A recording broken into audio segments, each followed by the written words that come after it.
Millbrook had always been a quiet town, a forgotten speck on the map tucked away between hills and forests, where everyone knew everyone else's name. I'd grown up there, left for college, and had no intention of returning.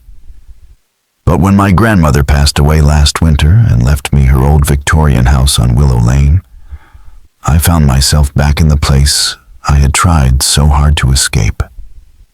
My name is Eliza Bennett, a freelance journalist who specializes in cold cases and unsolved mysteries.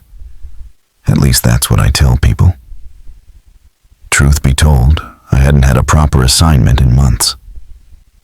My last piece, an expose on a corrupt police department in a small town, earned me more enemies than praise. Coming back to Millbrook wasn't just about inheriting my grandmother's house, it was about hiding. The house itself hadn't changed at all, standing proudly with its weathered blue paint and intricate gingerbread trim. Inside, everything was frozen in time.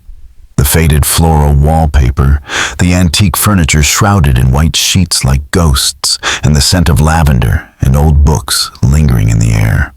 Grandma had been a librarian for over 40 years, and her love of literature was evident in the towering shelves of books that filled nearly every room. The first few days were spent cleaning, sorting through decades of accumulated possessions and trying to make the house livable. But while clearing out the attic, I found something I hadn't expected, an old wooden chest. It was beautifully carved with intricate floral patterns, hidden beneath moth-eaten blankets and forgotten Christmas decorations. The lock was rusted, but the chest remained sealed as though time itself had fused it shut. After some effort, I pried it open. Inside, wrapped in faded silk, were 7 leather-bound journals. Each was a different color: red, blue, green, purple, yellow, orange, and black. On the cover of each journal was a name written in elegant gold script: Emily, Sarah, Rebecca, Violet, Charlotte, Abigail, and Lily. I had no idea who these girls were. My grandmother had never mentioned them. I picked up the red journal, Emily's, and began reading. April 15th, 1972. Today I arrived at Mrs. Eleanor Bennett's house on Willow Lane. The other girls seem nice enough, though Violet hardly speaks. Mrs. Bennett says we're to call her grandmother, even though none of us are related to her. She says we're her special girls now. I don't know what that means, but the house is beautiful, and the food is better than what they served at the orphanage. I think I might like it here. Orphanage. Grandma had taken in orphans. This was news to me. I turned the pages, skimming entries about daily life at the house, lessons, chores, games in the garden. Everything seemed normal, almost idyllic, until I came across an entry from July 20th, 1972. Sarah disappeared last night. Grandmother says she's been adopted by a wonderful family and left while we were sleeping so as not to upset us. But Sarah would have said goodbye. She would have. And I heard noises from the basement last night, scratching sounds. When I asked grandmother about it this morning, she locked me in the closet for hours. I'm scared. A chill ran down my spine. I quickly grabbed Sarah's blue journal and flipped to the last entry dated July 19th, 1972. Grandmother showed me the special room today. She says I'm ready for the final lesson. I don't want to go, but she says all her special girls must complete their education. If I pass the test, I can leave Willow Lane forever. I hope I pass. I dream of a real family, a real home. Grandmother is coming now. I have to hide this journal. If you're reading this, please. The entry ended abruptly, as if Sarah had been interrupted. My hands trembled as I reached for the next journal, Rebecca's. Her last entry was from October 3rd, 1972, followed by Violet's from January 15th, 1973. One by one, each girl wrote her final words, and then nothing. The sun was setting outside, casting long shadows across the attic floor. A branch scraped against the window, making me jump. I had been so absorbed in the journals that I hadn't noticed how late it had gotten. As darkness descended, the house seemed to come alive with creaks and groans, as if it was trying to tell me something. I gathered the journals and made my way downstairs to the kitchen. Over a strong cup of coffee, I continued reading, piecing together the story of the 7 orphan girls who had once lived with my grandmother. According to their writings, Grandma had taken them, and one by one all from the same orphanage, St. Agnes Home for Girls. She homeschooled them, teaching them not just academics, but also what she called the old ways herbs, rituals and strange lessons under the full moon, and one by one, they had disappeared. The next morning, I drove to the Millbrook Public Library where my grandmother had worked until her retirement. Mrs. Pendleton, the head librarian, was in her 60s and had worked alongside Grandma for decades. "Eliza Bennett, how you've grown," she greeted me warmly. "I'm so sorry to hear about your grandmother's passing. She was a remarkable woman." "Thank you," I said, settling into a chair across from her desk. "Actually, I'm hoping you can help me with something.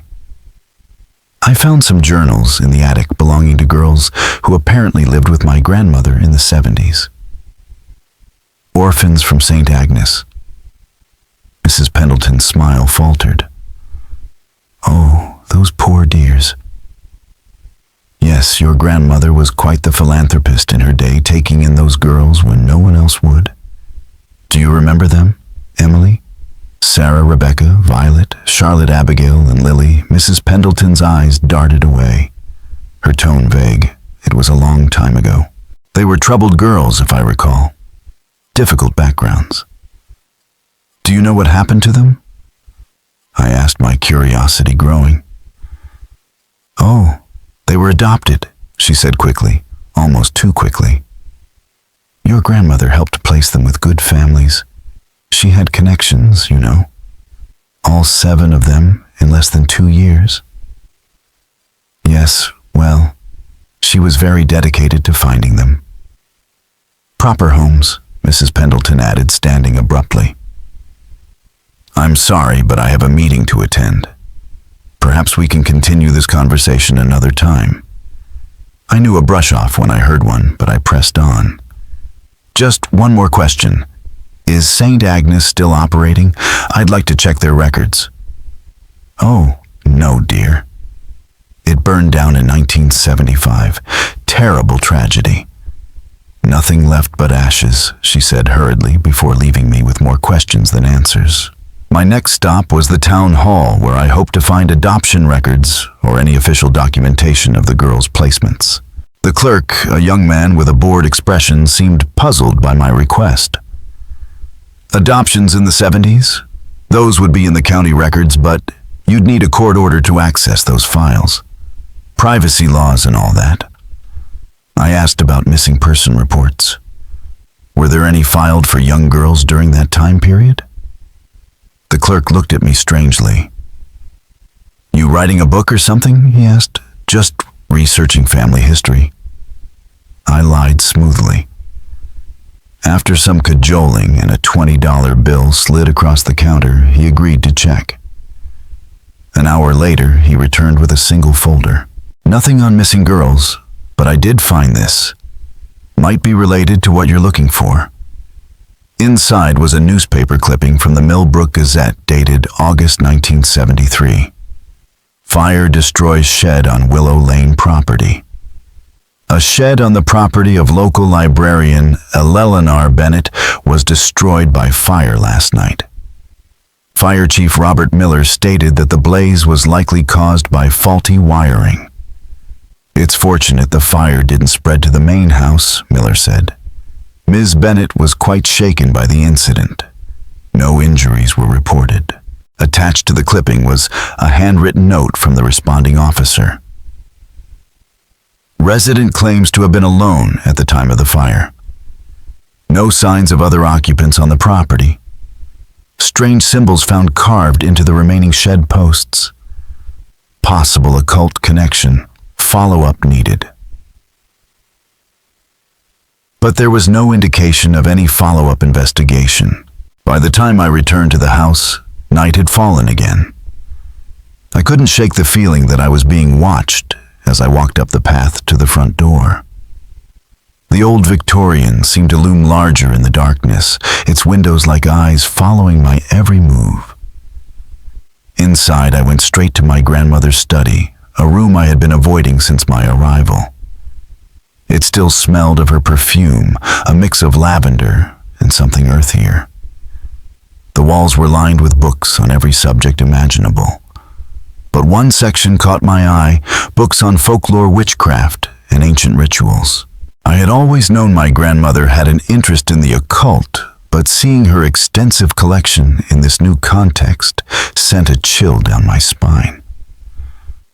On her desk sat a leather-bound book with no title. I opened it to find my grandmother's handwriting detailing what appeared to be rituals and spells. One page was marked with a pressed flower, a page titled The Renewal Ritual. To achieve renewed youth and vitality, one must harness the essence of innocence. 7 vessels are required, each purified through education in the old ways. When the vessel is ready, the transfer must occur during the waxing moon. The vessel's essence is drawn out and consumed, leaving nothing but an empty shell to be discarded. I slammed the book shut, my heart pounding. This couldn't be real. My grandmother couldn't have known. It was impossible. She was eccentric, yes, but she wasn't a murderer. She couldn't have been. Yet the journals told a different story. 7 girls taken in and educated, only to disappear one by one.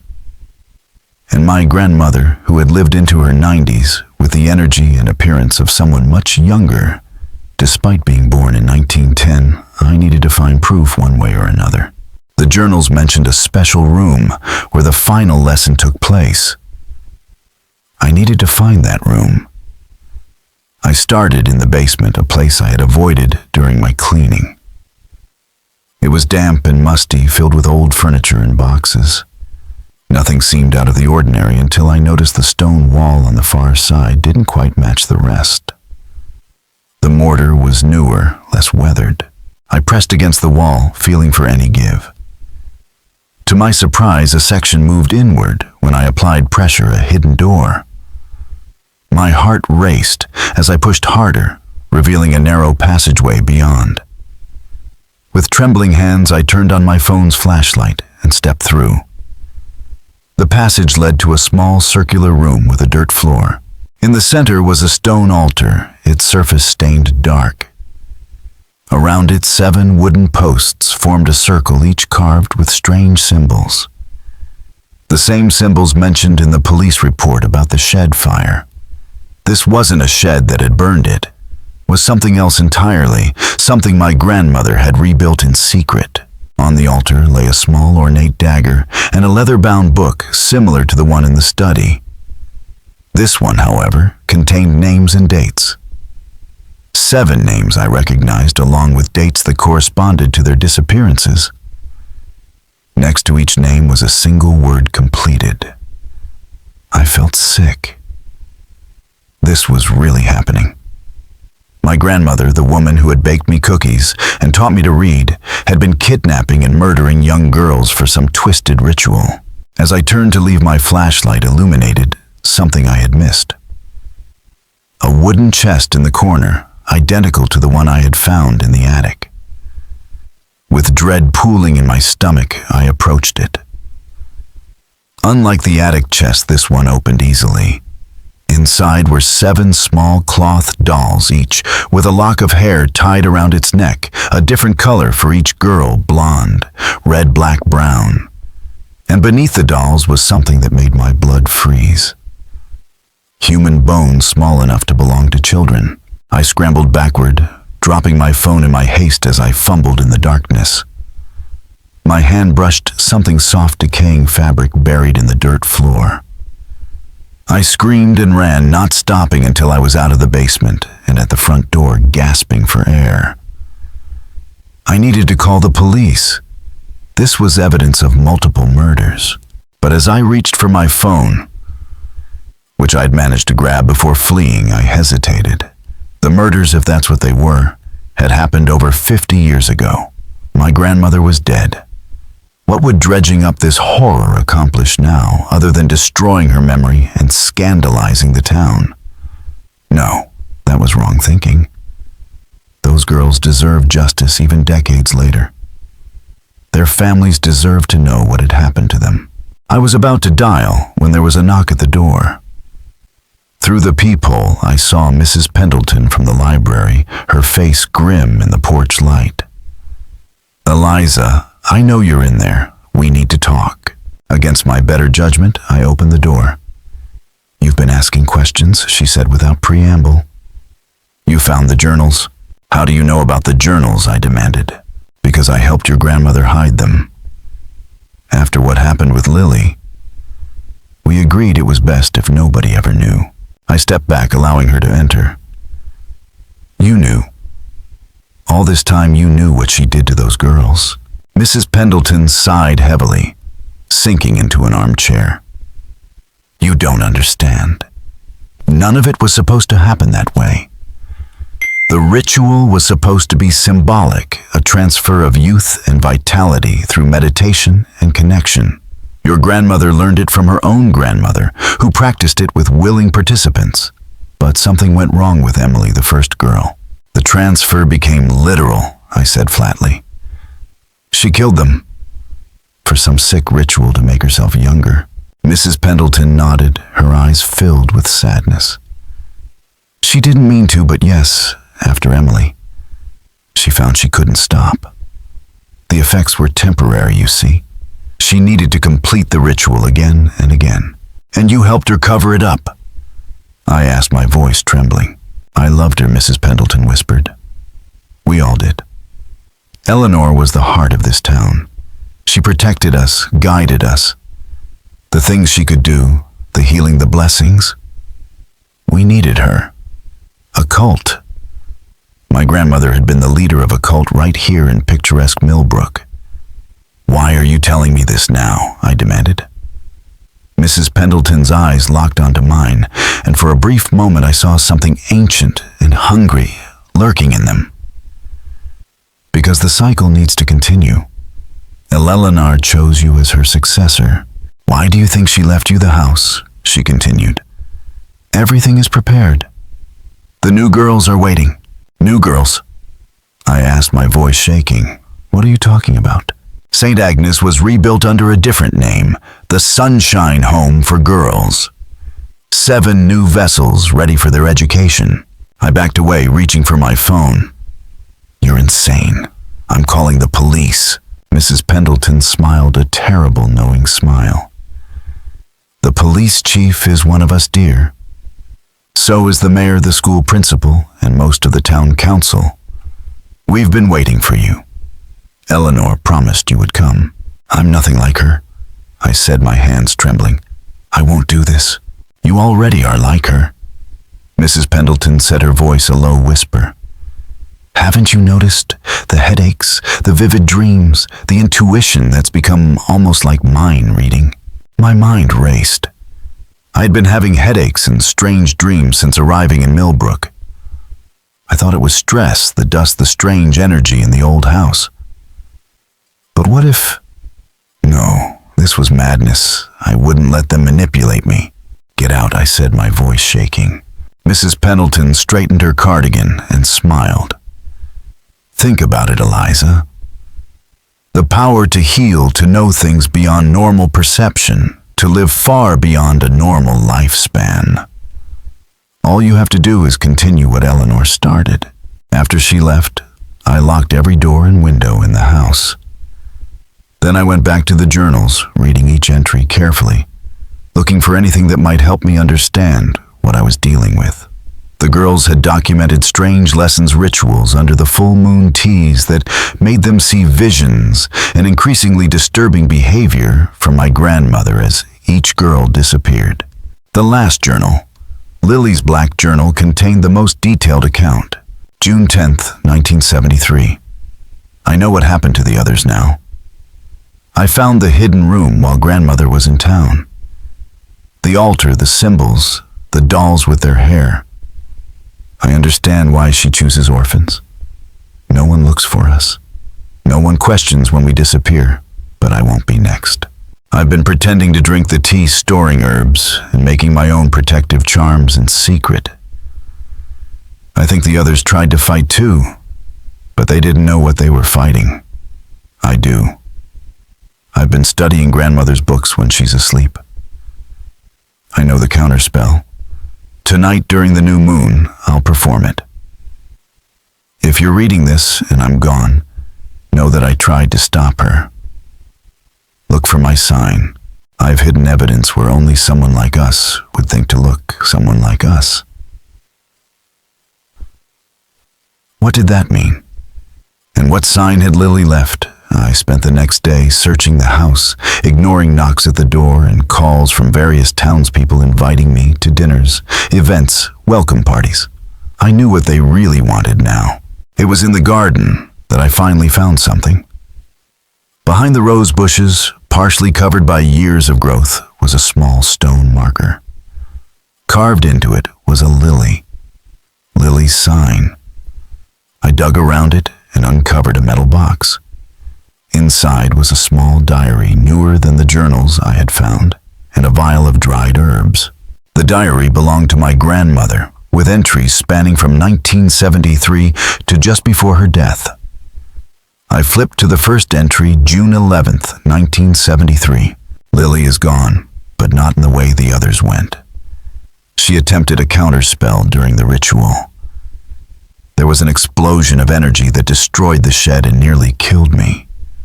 Her body was consumed entirely, but I fear her spirit remains bound to this place. The ritual was incomplete, and now I feel my powers fading faster than ever. I need a new vessel quickly. I continued reading, learning how my grandmother had decided to rebuild her ritual space in the basement. How the town elders had helped cover up the disappearances, and how she had continued her dark work over the decades. Using girls from various orphanages and group homes, always those who wouldn't be missed. The most chilling entries were the most recent ones. January 15th, 2023. My strength fades daily. The last ritual bought me less time than ever. I fear I've reached the end of what this method can provide. But there is another way. My own blood carries the potential for the greatest vessel of all. Eliza has the gift, though she doesn't know it. I've sent for her. February 2nd, 2023. Eliza refuses to visit. No matter. I've begun the transfer from afar. Each night I send my essence to her through the dreamways. She will feel it as nightmares, headaches, sudden intuitions.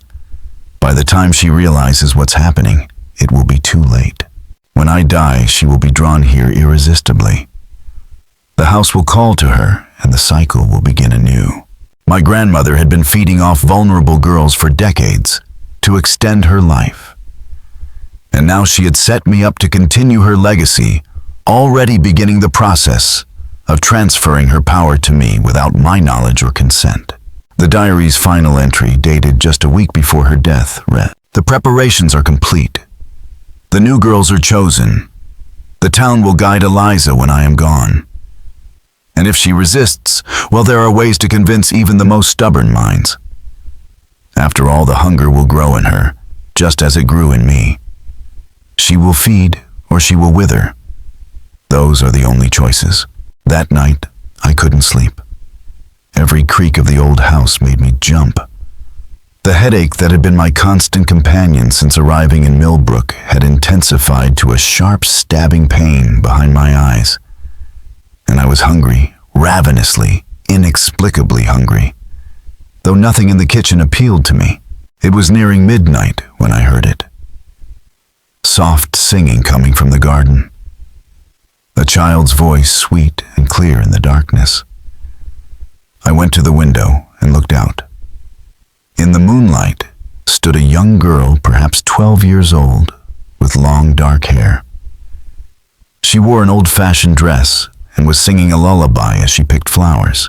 I blinked and suddenly there were 7 girls in the garden, all in similar dresses, all with different colored hair. They formed a circle, holding hands, still singing. In the center of their circle was a dark shape, something growing from the ground like a twisted tree. I ran downstairs and out the back door. The garden was empty, the only movement coming from the rose bushes swaying gently in the breeze. But the singing continued now, seeming to come from inside the house. Back inside, I followed the sound to the basement door. It was open, though I was certain I had closed and locked it earlier. The singing grew louder as I descended the stairs.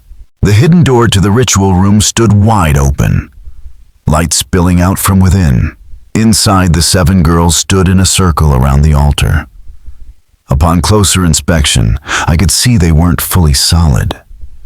Their forms shimmered and flickered like candle flames. Ghosts. The 7 vessels my grandmother had used and discarded. One of them, a girl with dark hair, stepped forward, and I somehow knew it was Lily. "You found my sign," she said, her voice echoing strangely. "We've been waiting for someone to find it for a very long time. What do you want from me?" I asked, my voice barely a whisper. "Freedom," said another girl. "Emily, the first victim. We're bound to this place, to the ritual that took our lives. We can't move on until the cycle is broken." "How do I break it?" I asked, my heart racing. Lily gestured to the altar. "On it lies your grandmother's diary and the vial of herbs you found in the garden. With knowledge and sacrifice, you can undo what she did." "I don't want her power," I said, shaking my head. "I never asked for it. Yet you have it said a 3rd girl, Sarah. It grows in you even now. Soon the hunger will be unbearable. You'll convince yourself that one life is a small price to pay for such power. That's how it begins." I thought about the headaches, the strange intuitions, the insatiable hunger that nothing could satisfy. They were right. Something was changing in me, something that both terrified and tempted me. "What do I need to do?" I asked, determined to find a way out. Lily approached the altar and pointed to the diary. "The counterspell is there, written in your grandmother's own words. She recorded it after my attempt failed to ensure it could never be used against her. But it requires a vessel of her own blood, you to willingly surrender the power." I opened the diary to the page marked by a ribbon. The girl Lily nearly succeeded in her attempt to reverse the ritual. "The counterspell requires one of my blood to stand at the altar during the dark of the moon and recite the incantation while burning the 7 herbs of reversal. Had she obtained my blood for the ritual, she might have succeeded in freeing the spirits and unmaking my grandmother's work. I record this only as a warning to my successor," the diary read. "Guard against such attempts, for they would undo generations of accumulated power." The dark of the moon, a new moon, was tonight. And the vial from the garden contained what I assumed were the 7 herbs of reversal that Lily had prepared 50 years ago. "If I do this," I said slowly, "what happens to me?" The ghosts exchanged glances. "We don't know," Lily admitted. "No one has ever successfully completed the counterspell. You may lose whatever gifts you have. You may weaken. You may even die. The transfer your grandmother began was unnatural. Reversing it could have unpredictable consequences." I thought about what Mrs. Pendleton had said about the power to heal, to know things, to live for decades beyond a normal lifespan. Part of me, a dark, hungry part, I hadn't known existed until now, wanted that power, craved it. But then I looked at the 7 girls, eternal children trapped in this house of horrors, and I knew I couldn't walk away. Whatever my grandmother had been, whatever she had tried to make me, I wouldn't continue her legacy. "I'll do it," I said firmly. "Tell me what to do." Under Lily's guidance, I prepared for the ritual. I sprinkled the dried herbs from the vial onto the altar and lit them with a match. Then, following the counterspell inscribed in my grandmother's diary, I began to chant in a language I somehow understood, despite never having learned it. As I spoke, the air in the room grew thick and heavy. The flames from the burning herbs turned blue, then purple, casting eerie shadows on the walls. The 7 ghosts joined hands around me, their forms becoming more solid. As the ritual progressed, I felt something pulling at me from within, as if my very essence was being drawn out through invisible threads. It hurt a deep, tearing pain that made me want to stop to run to save myself. But I continued the chant, my voice growing stronger, even as my body weakened. The ghosts began to glow brighter and brighter, until they were almost too brilliant to look at. I could feel their joy, their relief as the bonds that had held them for decades began to break. With the final words of the spell, there was a deafening crack like thunder directly overhead.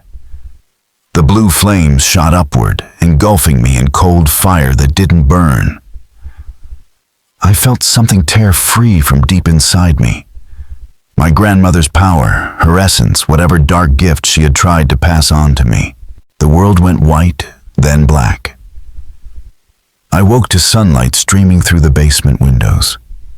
Windows I hadn't noticed before, now uncovered as if they had been hidden behind the false wall. The ritual room was gone. In its place was an ordinary basement corner with exposed foundation walls and a dirt floor. No altar, no symbols, no evidence of what had occurred.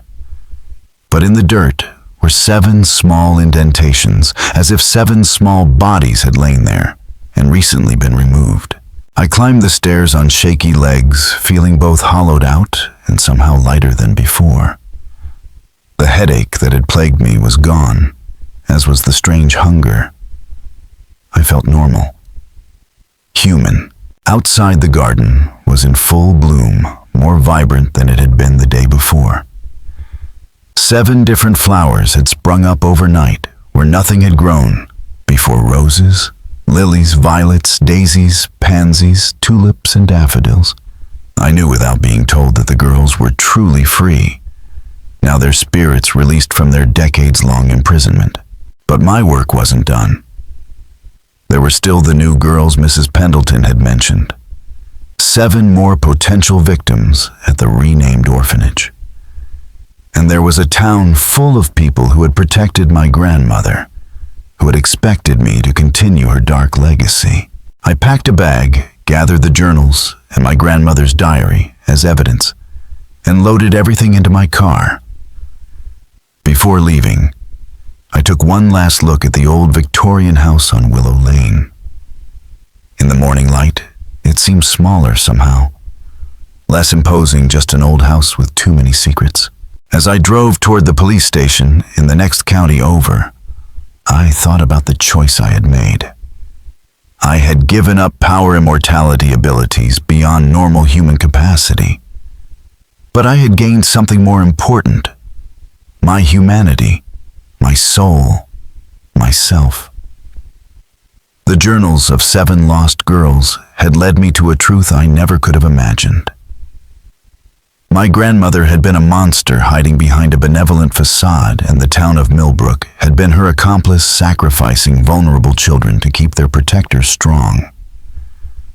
"No," I said firmly, trying to keep my voice steady. "I'm not a tourist. I'm researching something personal." I leaned forward slightly, watching the old man's eyes carefully. "I've heard stories about Millbrook, about the Bennett family. I need to know everything you can tell me." The man's expression remained unreadable, but his hand didn't leave the counter. "Stories, huh?" he muttered under his breath. After a long pause, he finally spoke again. "You're looking for something specific?" I nodded. "A book, an old one. It's tied to the town's history, tied to the Bennetts." His eyes flickered just for a moment, but it was enough to catch my attention. "The grimoire," he said quietly. I froze. "You know about it." He leaned in, his voice lowering. "You should leave, girl. It's not something you want to dig into. The Bennett's your grandmother." He paused, glancing around nervously. "They weren't just about books. They were about power. They didn't just inherit it, they took it. He swallowed hard, glancing toward the back of the store as though expecting someone to appear. "I'm not afraid," I said, my voice steadier than I felt. "I need to know the truth. If the grimoire exists, I need to find it." The old man let out a deep sigh, his shoulders sagging. "You think you can undo it? You think you can stop them?" He shook his head, then turned and slowly shuffled behind the counter to a dusty, ancient-looking bookshelf in the corner. Pulling a thick leather-bound book from the shelf, he handed it to me. "This," he said, "is the closest thing to the grimoire you're going to find. It's been passed down through families for generations, always hidden, always protected. But it's not just a book. It's a key. And I'd advise you, girl, to think long and hard about whether you want to use it." I stared down at the book in my hands. Its leather cover was cracked and worn with age, the title faded almost to nothing. "Where did it come from?" I asked, my voice barely a whisper. The man hesitated before replying. "From the Millers. The fire chief's family. It's a long story. But this book holds secrets. It's not just about what's written in it. It's about the power it contains. Power that's been passed down for centuries." "James Miller," I said, suddenly, my mind racing. "Is he still alive?" He nodded slowly. "James Miller, Robert's son. He's the one who knows where the grimoire is hidden. He doesn't keep it here. No, it's too dangerous. But he's the one who can tell you where to find it." I felt a shiver run down my spine. This is it. I thought. This was the key to breaking the cycle, to stopping the ritual that had cursed my family for generations. But I wasn't sure if I was ready. "Where can I find him?" I asked, my determination growing with every passing second.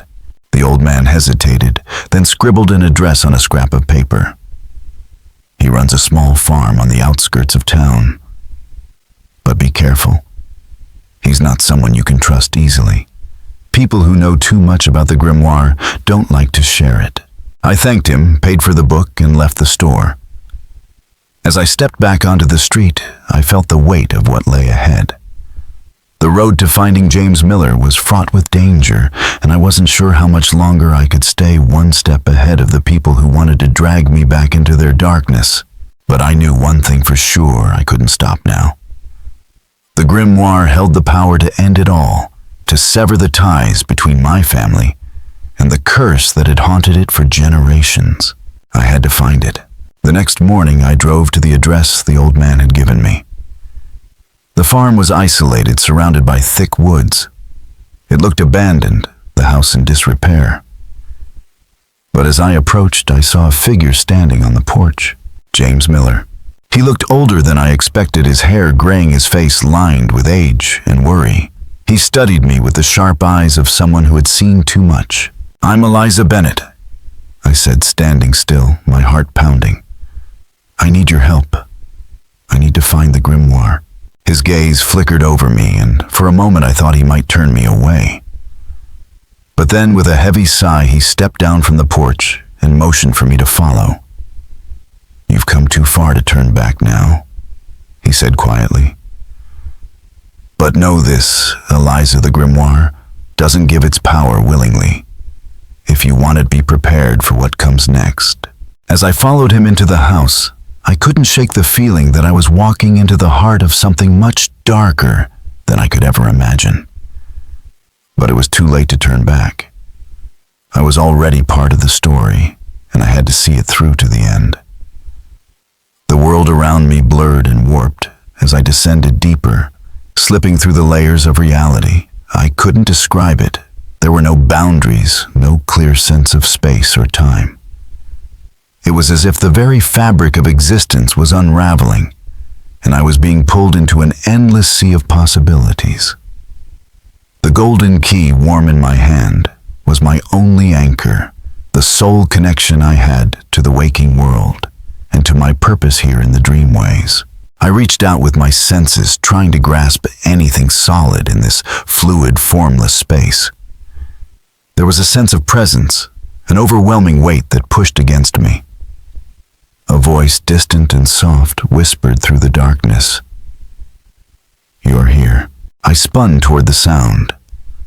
But there was nothing to see, just the flickering shapes of shadows, indistinct and shifting. Then I felt a pull, subtle but undeniable, guiding me forward. I followed it, the warmth of the key growing stronger as I moved the connection to Mrs. Pendleton and the grimoire, intensifying. Gradually, the shadows began to form shapes. People figures in robes, their faces obscured, moving like phantoms in the fog. My heart skipped a beat. They were here. My grandmother's followers, the ones who had been part of the ritual, part of the curse that had bound me to this place. I felt them watching me, waiting for something. Waiting for me to fall into their trap. I gripped the key tighter, reminding myself of my purpose to find the grimoire, to learn where it was hidden, and then to return. I had to stay focused. The dreamscape twisted again, and I found myself standing in front of an imposing building. It wasn't the house on Willow Lane, not exactly, but it felt like it. The architecture was the same. The towering columns, the dark windows, the sense of something ancient and oppressive lurking within. I moved closer, drawn by the pull of the key, and stepped inside. The air was thick with dust and age, the floor creaking beneath my feet. The hall stretched endlessly before me, lined with shelves full of old forgotten tomes, their spines cracked and weathered. And at the far end of the room, I saw the grimoire. It sat upon an altar, bathed in a pool of dim light, its pages heavy with age and secrets. I could feel the weight of its power pulsing in the air like a living thing. This was it. The source of everything, my grandmother's dark legacy, the town's complicity, the ritual that had trapped so many. But as I stepped forward, a voice echoed in my mind, cold and familiar. "You shouldn't have come, Eliza." I spun around. There, standing in the doorway, was Mrs. Pendleton. Her eyes gleamed with a cruel, knowing light, and her lips curled into a smile. "You think you can stop this? You think you can destroy it all?" I swallowed hard, my pulse quickening. "I'm not here to stop it, Martha. I'm here to find it. To destroy it." She stepped closer, her form flickering like a mirage. "You don't understand, do you?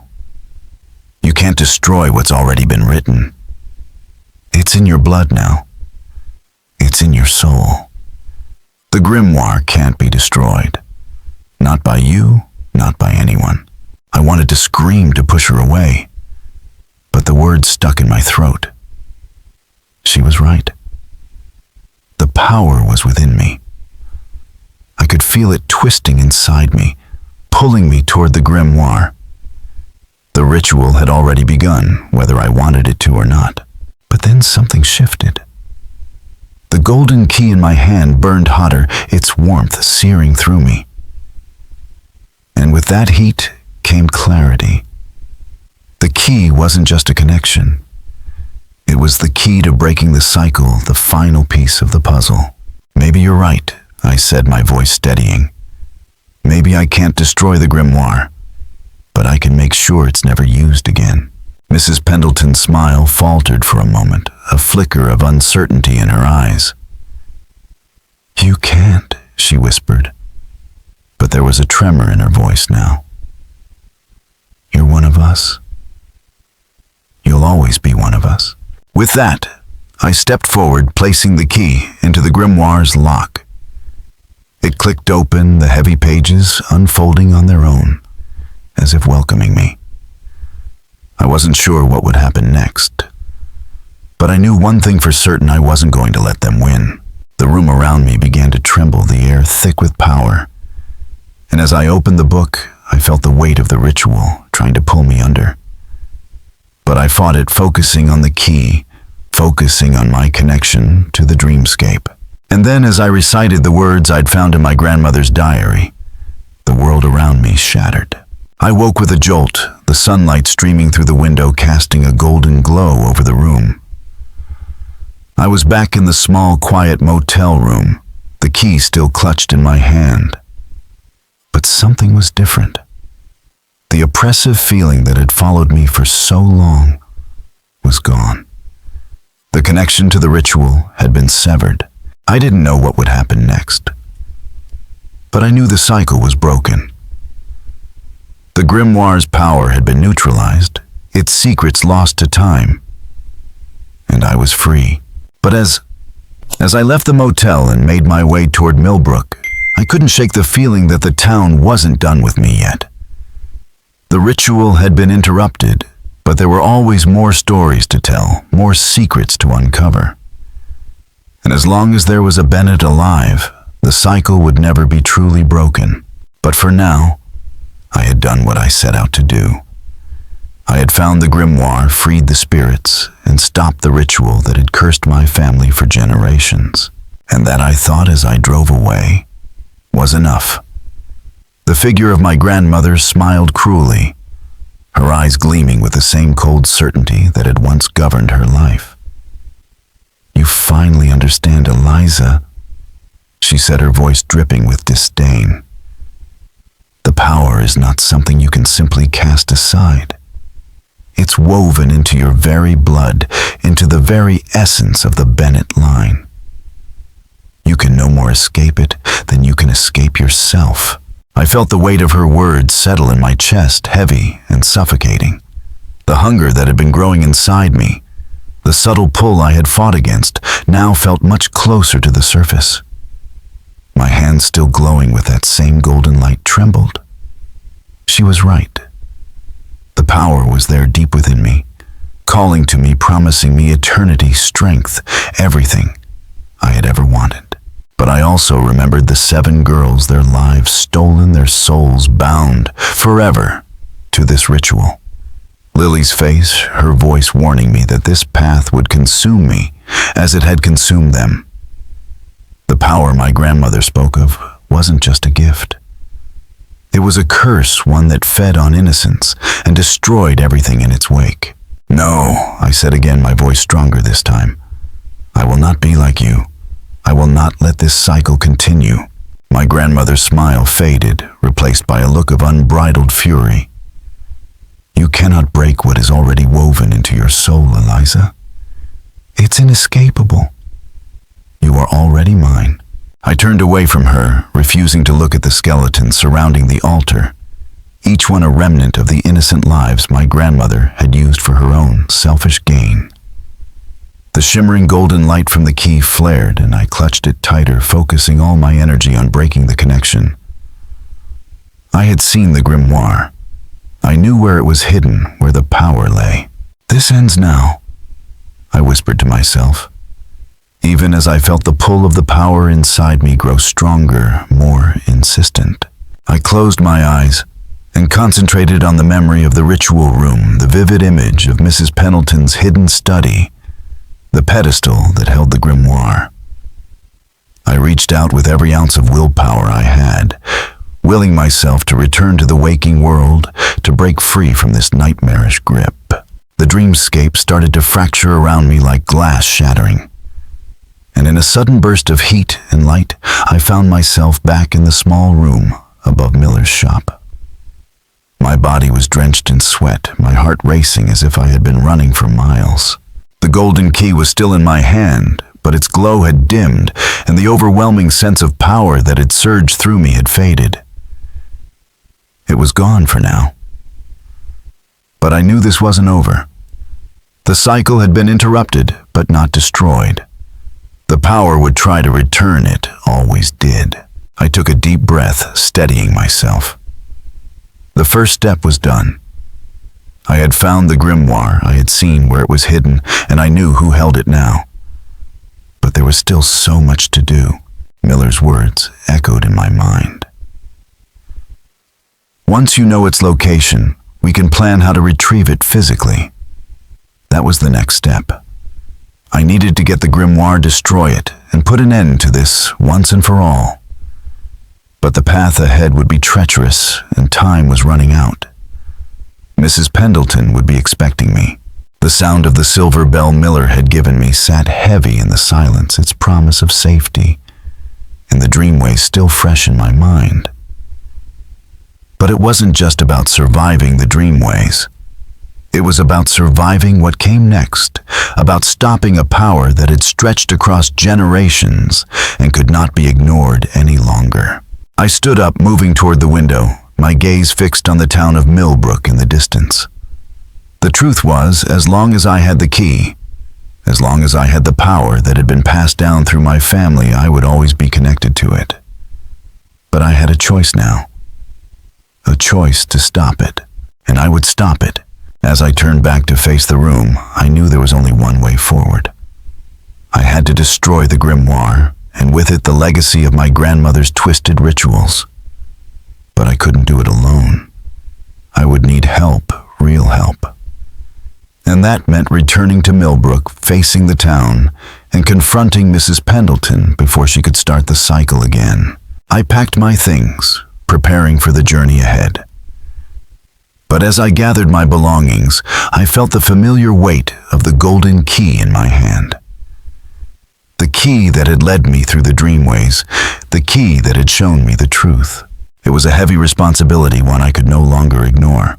But I was ready. We crept inside the door, creaking softly as it swung open, revealing a hallway that led to a cozy study, much like the one in my grandmother's house. The air smelled faintly of old paper and lavender, and the faint sound of a clock ticking in the distance added to the heavy silence. The floorboards groaned beneath our feet, but I didn't feel the usual weight of presence that I had in the dreamways. This place felt quiet, almost too quiet, as if the house itself was holding its breath, waiting. Miller motioned for me to move ahead, his eyes scanning the space as we moved cautiously deeper into the house. His presence was a reassuring weight beside me. But I knew we had little time. We had to act fast. The room we were looking for was upstairs. Mrs. Pendleton's study, where I had seen her hide the grimoire in the dream. My heart pounded as I took each step, the burning curiosity mixing with the dread of what lay ahead. The house felt different in the waking world than it had in the dream, but I could still sense the undercurrent of power that pulsed through its walls. It was here, somewhere in this house, that the ritual had been set in motion so many years ago. And now it was up to me to end it. We reached the top of the stairs, and I hesitated for a moment, my senses tingling. The familiar pull of the grimoire, like a beacon, drew me forward. Without thinking, I moved toward a door at the end of the hall, my hand reaching for the handle. As my fingers touched the cold brass, I felt a sudden jolt of resistance. Magical wards, undoubtedly. "Get ready," Miller whispered, stepping closer. "The wards are active, but you should be able to break through them." I nodded, my breath coming in shallow gasps. This was it. My blood, the Bennett blood, was the key.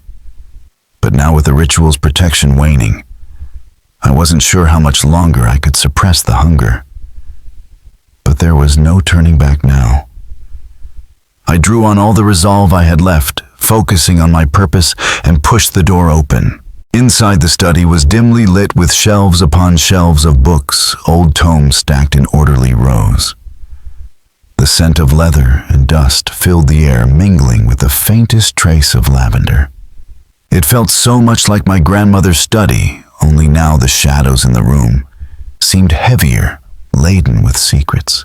At the far end, on a pedestal bathed in a single shaft of moonlight, streaming through the window, stood the grimoire. My heart skipped a beat at the sight. It was just as I had seen in my dream, bound in dark leather, its symbols shimmering faintly in the dim light.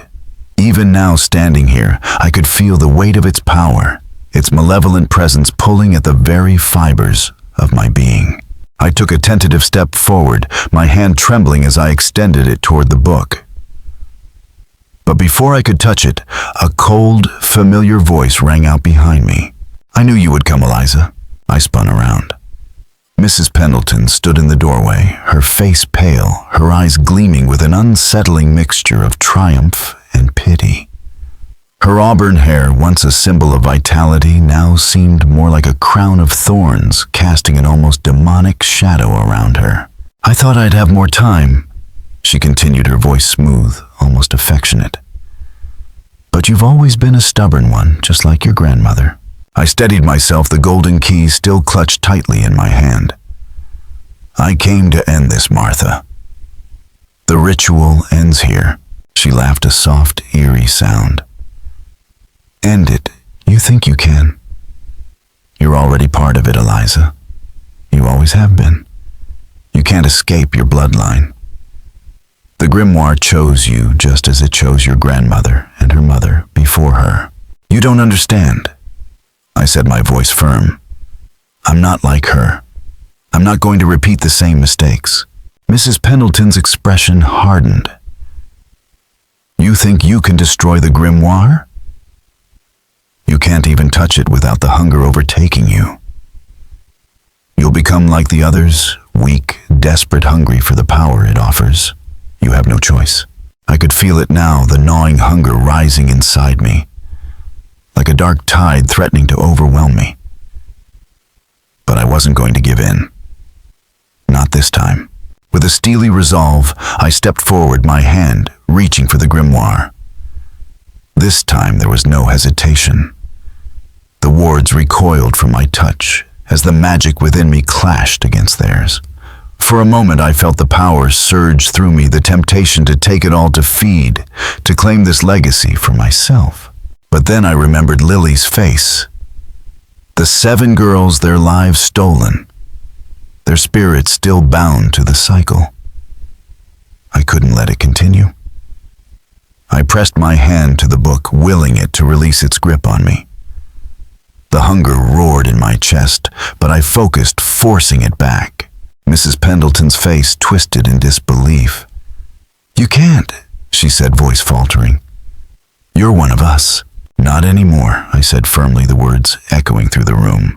As my hand touched the cover of the grimoire, I felt a surge of power, unlike anything I had experienced before. It burned like fire, but it was also freeing. I felt the grimoire's hold on me break, the dark magic shattering like glass, the air thickening with a finality I had not anticipated. With a final determined movement, I wrenched the book open, my fingers tracing the ancient text as the energy within it flared.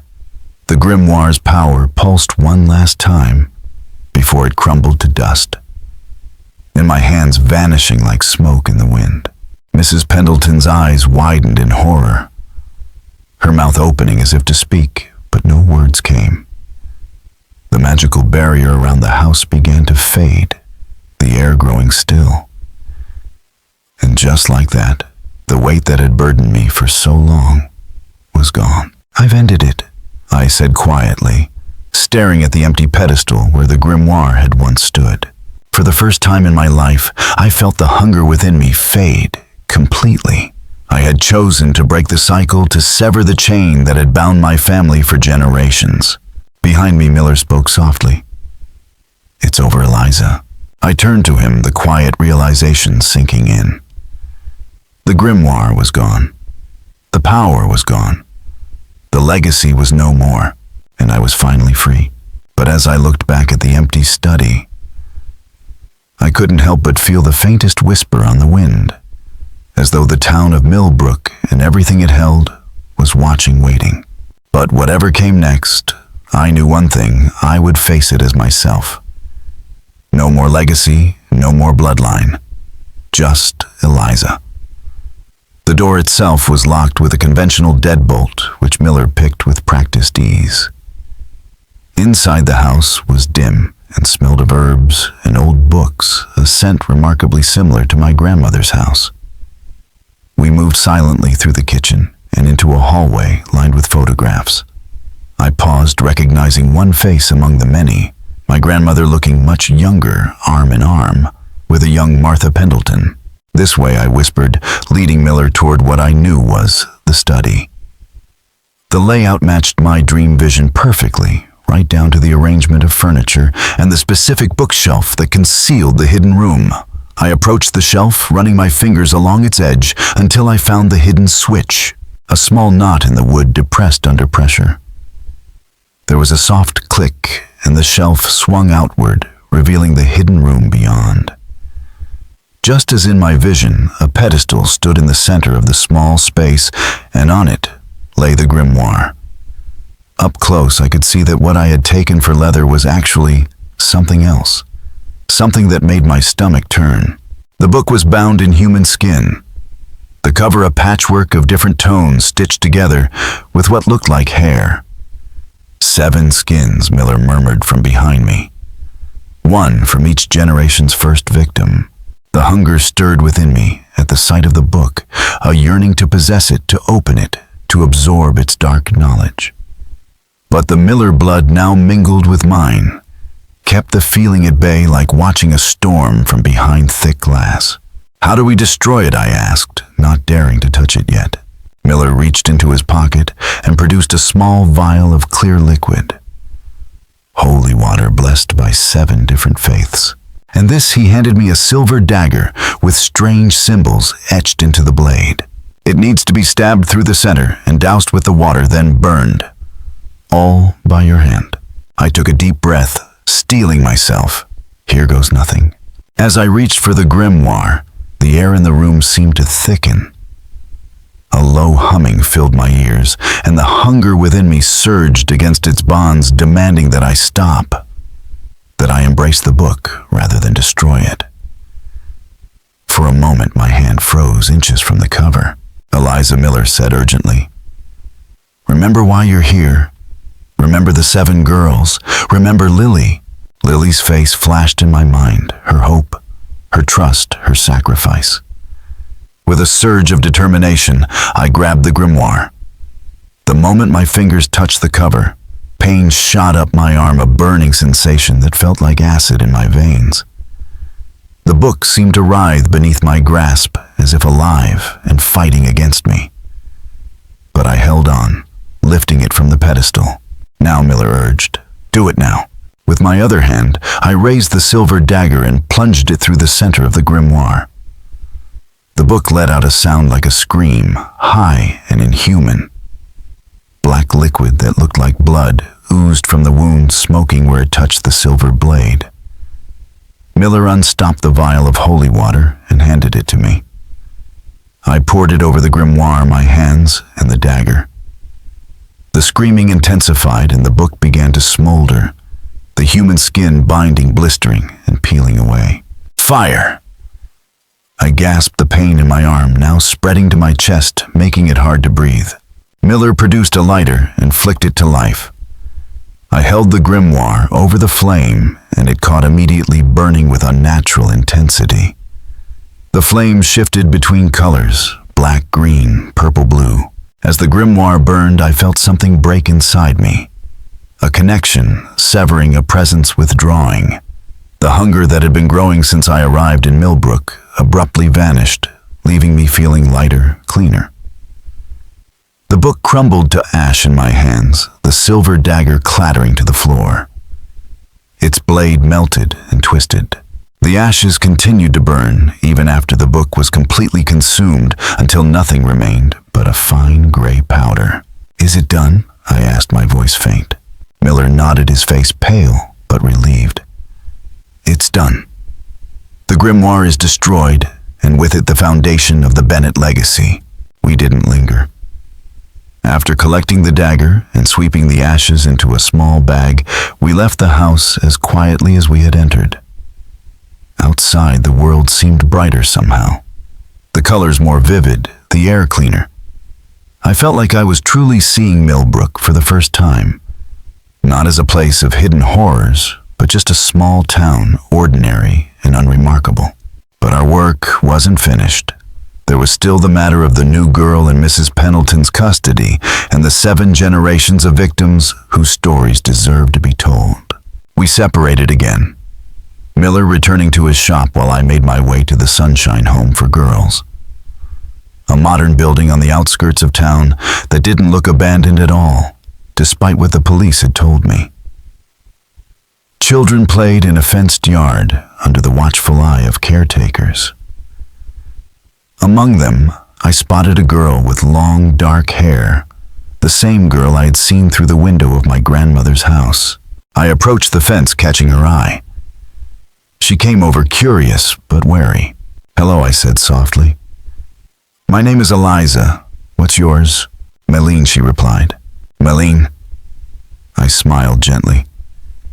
"Has a woman named Mrs. Pendleton been visiting you? Maybe talking about special lessons or a special home?" The girl's eyes widened. "How did you know?" she asked. "She said I'm going to live in her house soon. That I'm a special girl." My heart clenched. "Listen to me, Meline. I need you to stay away from Mrs. Pendleton. She's not a good person." Before I could say more, an alarm sounded from the building. One of the caretakers had spotted me and was heading our way, with a phone in hand, presumably calling the police. "I have to go," I told Meline quickly. "But remember what I said, and if you can warn the other girls too." I hurried away, ducking down side streets until I reached my car. As I drove out of Millbrook, I called the state police detective who had dismissed my claims earlier. "I need to report a suspicious individual," I said when he answered. "Martha Pendleton, head librarian at Millbrook Public Library. She's been visiting the Sunshine Home for girls targeting a child named Meline." "Miss Bennett, we've been through this," he began. "Check the records again," I interrupted. "Now that the grimoire is destroyed, they can't maintain the illusion. The truth will start breaking through, whether he believed me or not. The seed was planted, and with the grimoire gone, the magical influence over the town would begin to fade. Records that had been altered would revert to their true state.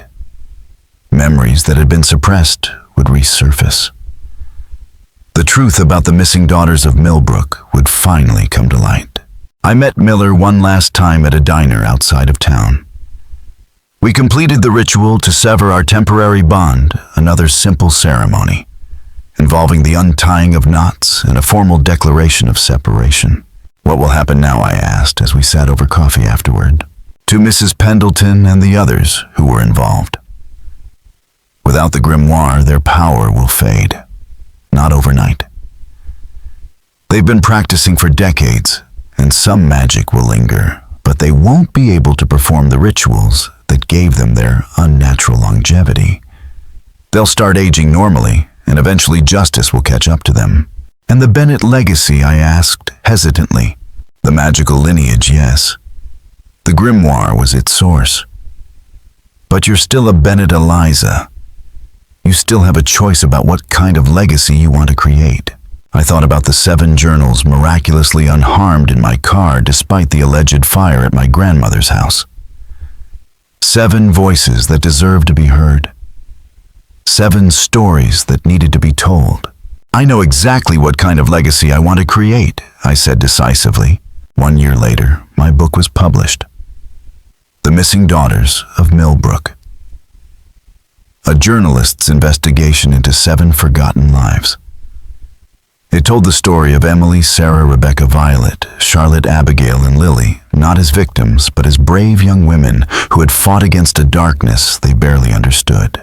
The book sparked a formal investigation leading to the arrest of Martha Pendleton and several other Millbrook residents. Excavations at my grandmother's property uncovered human remains in the basement.